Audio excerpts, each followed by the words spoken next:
Buckle up, everybody. We're diving deep today into a world that's, well, a little unsettling, to be honest, but totally fascinating at the same time. We're talking biological threats. And not just the theoretical kind, the kind that makes headlines and keeps you up at night. We're going to look at how these threats connect to leadership, survival, and some pretty heavy historical baggage. You know, the kind of stuff that makes you rethink everything you thought you knew. You hit the nail on the head there. It's amazing how often we forget about the history behind these threats. We tend to focus on what's happening right now, the immediate dangers, but you can't really understand the present without knowing the past, right? Totally agree. And you know I love a good story. So let's talk about this 1977 Russian flu thing, for example.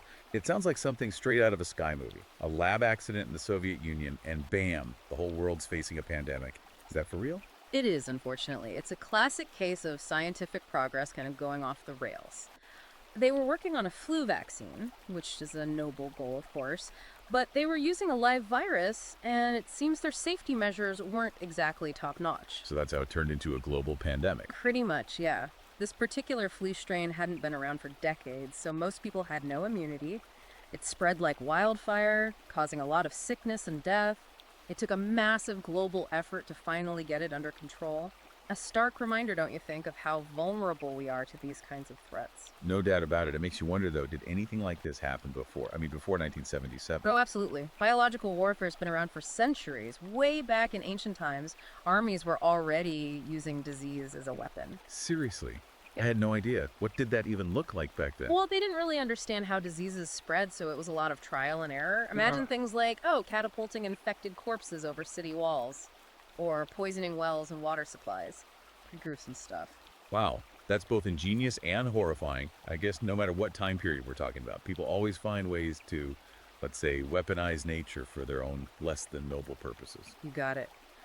And don't forget the psychological impact of those tactics. Imagine the terror being trapped in a city under siege, knowing a plague could wipe you out at any moment. Yeah, talk about demoralizing. So, how do things progress from those early, kind of crude methods? As our understanding of biology grew, so did the potential for weaponizing it. Fast forward to the 20th century, and nations are running full-blown biological weapons programs. They could produce huge amounts of deadly pathogens. Like anthrax, plague, that level of serious stuff. Exactly. And even more exotic agents you might not have heard of. One of the most infamous examples is Unit 731, a Japanese unit during World War II. They did some truly horrifying experiments on prisoners of war. A really dark chapter. Yeah, I've read about Unit 731. It's hard to fathom that level of cruelty. So, after World War II, where did things go from there? Well, the Cold War brought this whole new level of fear, nuclear annihilation. But alongside that very public arms race, there was another one happening in the shadows. A biological arms race, just as terrifying. So both the US and the Soviet Union were developing bioweapons. Yep. Both sides were stockpiling massive amounts of deadly agents, enough to wipe out entire populations. The Soviet Union's program, called biopreparat, was particularly massive. Thousands of scientists working on all sorts of terrifying weapons. It's mind-blowing. All this happening in secret while everyone else just went about their lives. Yeah. What happened to those programs after the Cold War ended? Well, the Biological Weapons Convention in 1972 was a big step towards disarming. It banned developing, producing, and stockpiling these weapons. But enforcing a treaty like that, it's incredibly difficult. Because it's tough to know what's happening behind closed doors. You got it. And there have been accusations that some countries, like Russia and North Korea, might have continued their programs in secret. Not very reassuring. So even with the treaty, the threat's still out there. Unfortunately, yes. And in some ways, it's even more complicated now than during the Cold War. How so? For one thing, biotechnology has advanced so rapidly, it's easier and cheaper than ever to develop these weapons. Technologies like CRISPR, which can edit genes, they have incredible potential for good, for curing diseases, but they could also be used to create, designer pathogens that are resistant to our current drugs and vaccines. So now we're not just worried about natural diseases, but engineered ones too. That's a whole new level of scary. It is. And then you have the rise of non-state actors, terrorist groups. During the Cold War, the threat was mainly from nation-states, but now these groups could potentially get their hands on the tech and expertise to develop and use bioweapons. So we've got rogue states, terrorists, and superbugs. That's a lot to wrap your head around. Let's shift gears for a minute, though, and talk about the human side of things. How do these threats affect us psychologically? I mean, beyond the obvious fear factor. That's a critical aspect, and it's often overlooked. The psychological impact can be just as devastating as the physical effects. The fear of the unknown, the loss of control, the social disruption. All of that can lead to anxiety, depression, even PTSD. We saw that play out during the COVID-19 pandemic, didn't we? The constant news, the isolation, all the uncertainty. It took a toll on a lot of people's mental health. It did. And in a future where bioweapons could be even deadlier and more unpredictable, the psychological effects could be even more severe. So, what can we do about it? How can we prepare ourselves mentally and emotionally for these kinds of threats? Staying informed is key, but be careful about your sources. Stick to reputable news outlets and scientific organizations. Don't get sucked into the misinformation vortex that tends to pop up around these events. Good point. It's easy to get overwhelmed with all the information out there, especially online. Yeah, it is. Another important thing is to build strong social connections. When things go bad, those connections with family, friends, and your community, they're essential for support and resilience. It makes sense. Having people you can rely on can make all the difference in a crisis. Absolutely. And it's not just about emotional support. Strong communities are more effective at responding to emergencies, sharing resources, taking care of those in need. So building community is a form of preparedness in itself. It really is. Yeah. Just as important as having a well-stocked emergency kit. Speaking of which, what about practical preparedness? What are some things people can do to be ready for a biological threat? Having a plan is crucial. A plan for what exactly? A plan for what you do if there's a major outbreak or other biological event. Where would you go? Who would you contact? How would you get food and water if supplies were disrupted? Thinking this through ahead of time can reduce anxiety and help you make better decisions under pressure. Like that saying, failing to plan is planning to fail. Right. Better to think about these things now, while things are calm, than try to figure it out in the middle of a crisis. Exactly. And of course, another key part of being prepared is having a well-stocked emergency kit. What kind of things should be in it? You'll want at least a 2-week supply of food and water per person. Don't forget essential medications, first aid supplies, sanitation items, and protective gear like masks and gloves. So it's similar to prepping for a natural disaster, but with some extras specific to biological threats. Good way to think about it. Okay, so we've got staying informed, building strong communities, having a plan, and an emergency kit. What else? Learning some basic survival skills can be really valuable. Things like knowing how to purify water, start a fire, provide basic first aid. A lot of people don't really have those skills these days, though. That's true, but there are tons of resources available to learn. Books, websites, courses, you name it. Like a modern-day version of those old Boy Scout manuals. Except the stakes are a bit higher now. Exactly. This has been a fascinating conversation, and honestly a little sobering too. But I think it's crucial to have these conversations, to be aware of the threats and prepare ourselves. I agree. The more we understand about these threats, the better equipped we'll be to face them. Well, we've only scratched the surface here. We'll be back in the next part of this deep dive to dig even deeper into the world of biological threats, leadership, and survival. And we'll explore some of the ethical quandaries that come up. When science and technology intersect with human nature, it's going to be a fascinating journey. You know, the COVID-19 pandemic really showed us just how much these threats can mess with our heads, even when they're not, intentionally weaponized. Yeah, absolutely. Yeah. We all felt it, the fear, the uncertainty, the isolation. For some people, it really went deep and stuck around long after the worst was over. Exactly. It's not just about getting through the initial crisis. It's about surviving the aftermath, too. The psychological fallout. We're talking about anxiety, depression, PTSD, even substance abuse. These effects can linger for a long time. Because it's not just surviving the event itself, it's surviving the mental and emotional toll that comes with it. Precisely. And that's where things get even more complicated, because this psychological impact is often intertwined with social and cultural factors. What do you mean by that? Well, think about how we react to fear, how we deal with stress, how we assess risk.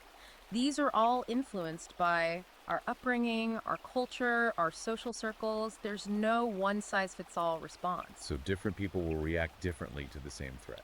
That makes sense. Absolutely. And those differences can have a huge impact on how communities respond to crises.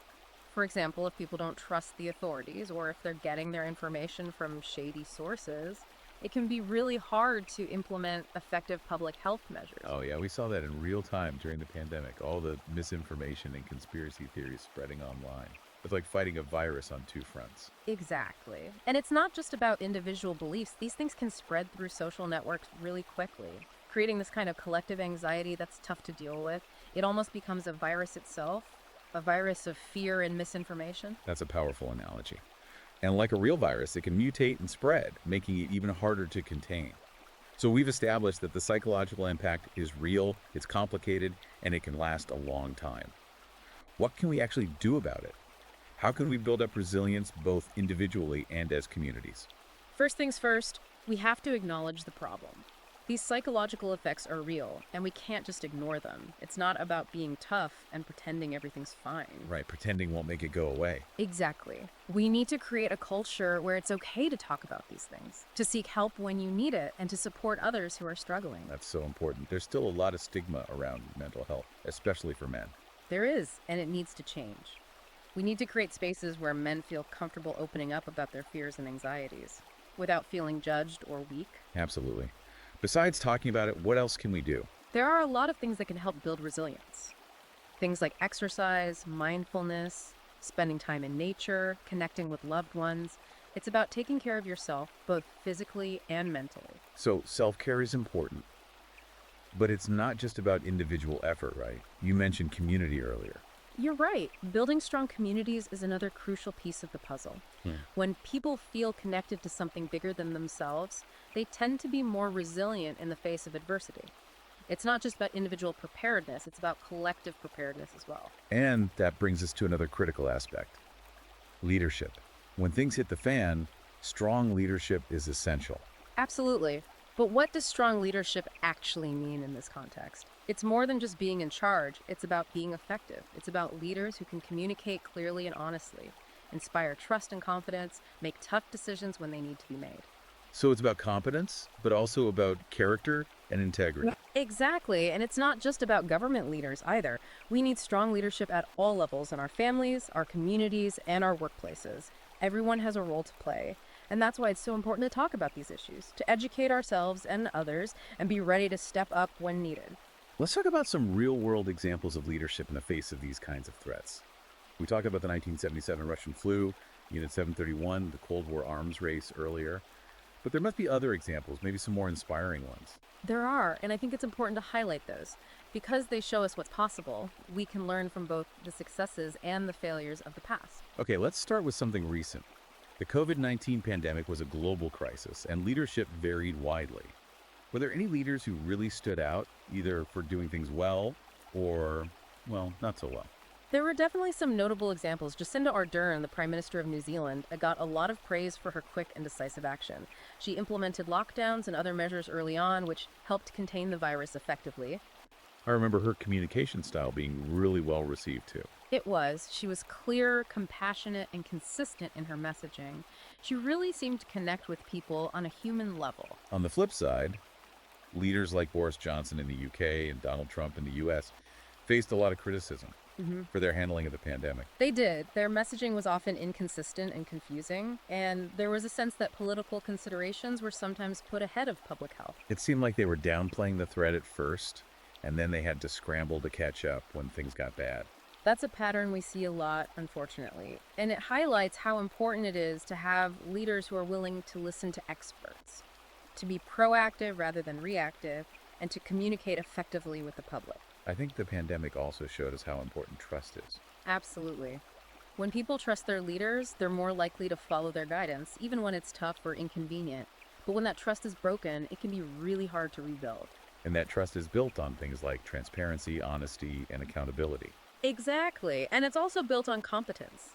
Leaders who show they know what they're doing and have a plan are much more likely to inspire confidence. So we've talked about leadership in a pandemic.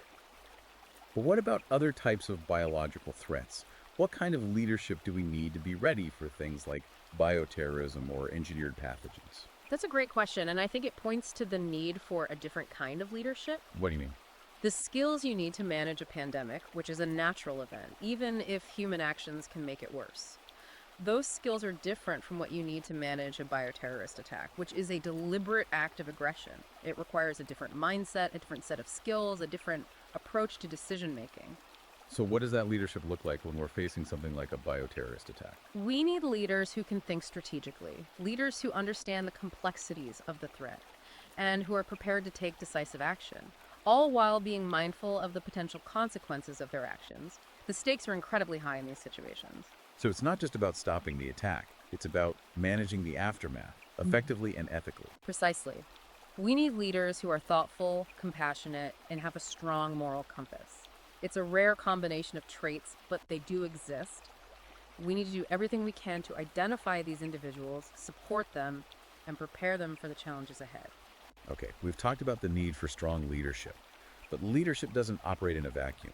It's influenced by a whole bunch of factors, including culture, politics, and social norms. You're absolutely right. And those factors can have a huge impact on how leaders make decisions, how they communicate with the public, and ultimately how effective they are. So let's break down some of those factors. Let's start with culture. How does culture shape our understanding of biological threats and our responses to them? Culture influences so much, from how we perceive risk to our attitudes toward authority to our beliefs about health and disease. It shapes our entire worldview. Can you give us some examples of how that might play out in real life? Sure, think about it. In some cultures, there's a strong emphasis on individual freedom and self-reliance, while in others, the focus is more on collective responsibility and community well-being. And those different values would definitely influence how people respond to public health measures, like mask mandates or lockdowns. Exactly. And they can also shape how leaders communicate with the public. In a culture that values individualism, leaders might be more likely to emphasize personal choice and responsibility. In a culture that values collectivism, the message might focus more on shared sacrifice for the common good. That makes a lot of sense. So these cultural differences can make it tough to find a one-size-fits-all approach to public health. They definitely can. That's why it's so important to have leaders who are culturally sensitive, leaders who understand the nuances of their communities and can tailor their messages accordingly. All right, we've talked about culture. What about politics? How does politics influence our response to biological threats? Well, at its heart, politics is often about power. And in times of crisis, those power dynamics can become even more intense. Leaders are under immense pressure to act, and their decisions can have life or death consequences. Especially in a highly polarized political environment, those decisions can become even more challenging as leaders try to balance competing interests and agendas. Exactly. We saw this play out during the pandemic. With all the debates over mask mandates, lockdowns, and vaccine distribution, often those debates were driven by misinformation, conspiracy theories, and partisan politics, which made it even harder to implement effective public health measures. It seems like politics can be both helpful and harmful in these situations. It absolutely can. On one hand, political leaders have the power to mobilize resources, coordinate responses, and implement policies. That can protect public health. But on the other hand, political considerations can lead to delays, missteps, and even outright denial of the threat. It's a tough line to walk. And it really is. And it requires leaders who can put aside partisan politics and prioritize the common good, which is easier said than done sometimes. Okay, we've covered culture and politics. What about social norms?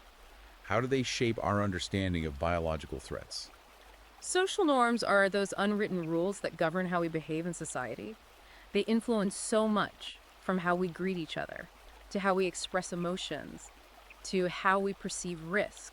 Can you give us some examples of how social norms might affect our response to biological threats? In some cultures, it's taboo to talk about illness or death, which can make it really hard to have open and honest conversations about public health. That's interesting. So even if people are aware of the threat, they might be hesitant to talk about it or to seek help if they need it. Exactly, and that can have serious consequences for disease control and prevention. Any other examples come to mind? Sure, in some cultures, there's a strong emphasis on stoicism and self-reliance, which can make people reluctant to admit weakness or ask for help. So even if they're feeling sick, they might try to tough it out, Yeah. which could make things worse for them and potentially spread the illness to others. Exactly. Social norms can be a double-edged sword. On one hand, they can promote social cohesion and cooperation, which are essential for responding to crises, but on the other hand, they can also create barriers to communication and help seeking, which can really undermine public health efforts. Okay, so we've talked about how culture, politics, and social norms can all play a role in our response to these threats. Are there any other factors we should consider? There are many, but one that's becoming increasingly important is technology. Technology. How does that fit into the picture? Well, technology is both a blessing and a curse when it comes to biological threats. On the one hand, it gives us tools to detect, track, and respond to outbreaks more effectively than ever before. Think about things like sophisticated surveillance systems, rapid diagnostic tests, even artificial intelligence. These tools can be incredibly valuable in slowing down the spread of disease and saving lives. Well, you said technology is also a curse. How so? The same technologies that can be used for good can also be used for harmful purposes. For example, advancements in biotechnology have made it easier than ever to engineer pathogens, potentially creating new and deadlier bioweapons. So it's a double-edged sword. The same technology that could cure diseases could also be used to create them. That's the dilemma we face with scientific progress. And it's not just biotechnology. The internet and social media have created new challenges too, haven't they? The rapid spread of misinformation and conspiracy theories online can undermine public health efforts and create a climate of fear and distrust. So technology is a powerful tool, but it can be used for good or for bad. Exactly. And that's why it's so important to be thoughtful about how we develop and use technology and to make sure we're using it to protect public health, not to harm it. We've covered some heavy stuff today. Biological threats. Psychological impacts, leadership, culture, politics, technology. It's a lot to digest. It is, but I think it's important to have these conversations, to be aware of the challenges and to start thinking about solutions. You know what they say, knowledge is power. It is. And in a world where biological threats are becoming increasingly complex and unpredictable, knowledge is our best defense. Well said. We've covered a lot of ground in this part of our deep dive. We've explored the psychological impact of biological threats, the challenges of leadership in times of crisis, and the intricate interplay of culture, politics, and technology. We've seen how these factors can shape our perceptions of risk, influence our behaviors, and ultimately determine our ability to respond effectively to these threats. But it's not all doom and gloom, is it? We've also seen examples of courage, resilience, and innovation in the face of these challenges. We have, and those examples give us hope for the future. They show us that even when things are tough, humans are capable of extraordinary things. They really do. They remind us of our capacity for adaptation, our ability to learn from our mistakes, and our determination to protect ourselves and the people we care about. Exactly. And that's what we need to focus on, our ability to adapt, learn, and protect. Well said.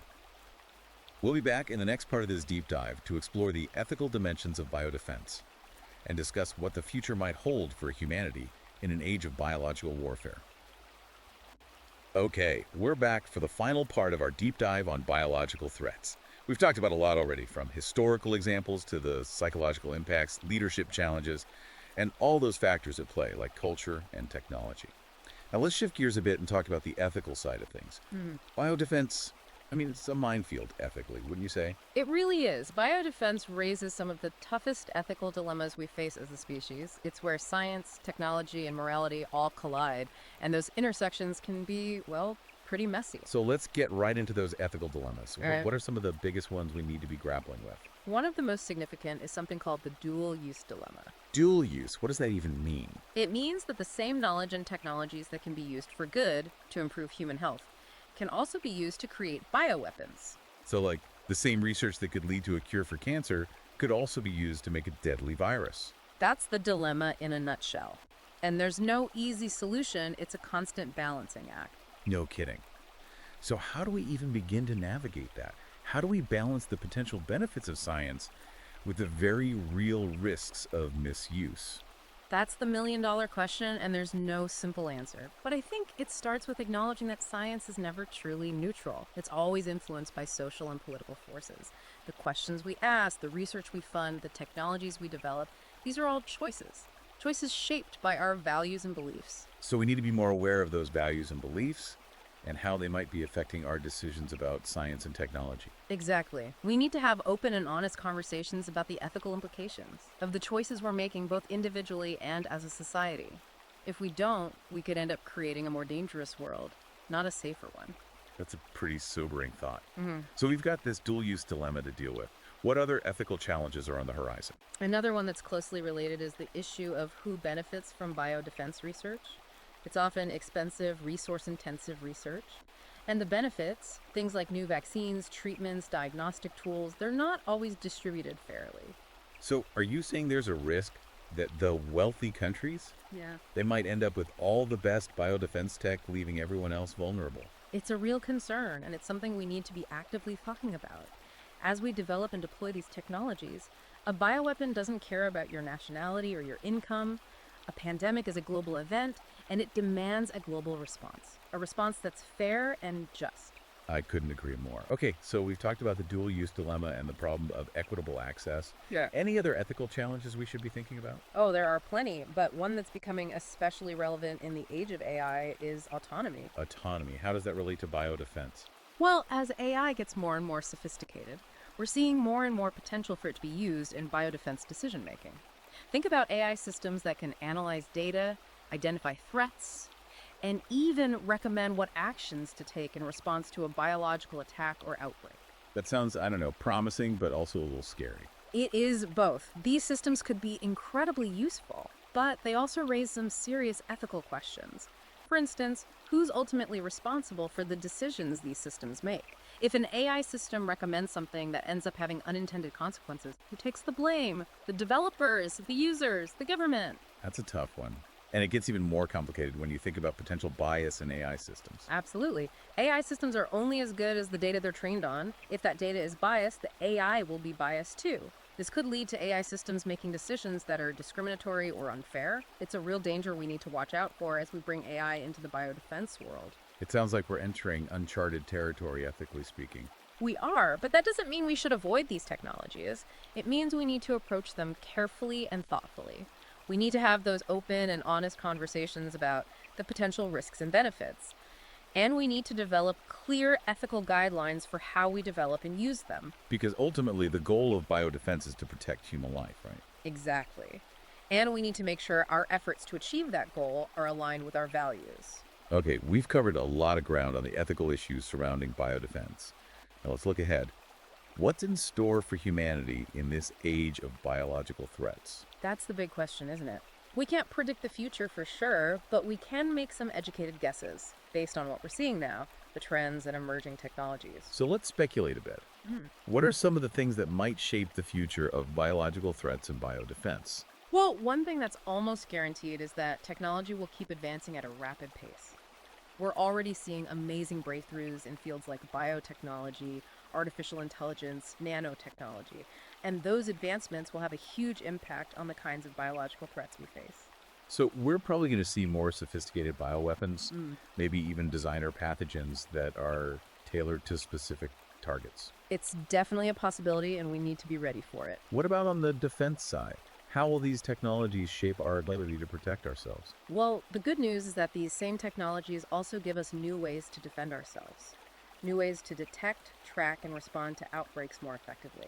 We're already seeing rapid diagnostic tests, wearable sensors that can monitor for signs of illness, even AI systems that can predict how diseases might spread. So it's like an arms race, but not just between countries, but between our technology and the pathogens themselves. That's a good way to put it, and it's a race we absolutely have to win.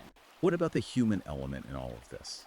How do you think our understanding of human psychology and behavior will play into the future of biodefense? The human element is absolutely essential and often overlooked. We need to understand how people perceive risk, how they make decisions when under pressure, how they react to fear and uncertainty. If we don't take those things into account, even the best tech in the world won't be enough. So it's not just about science and technology.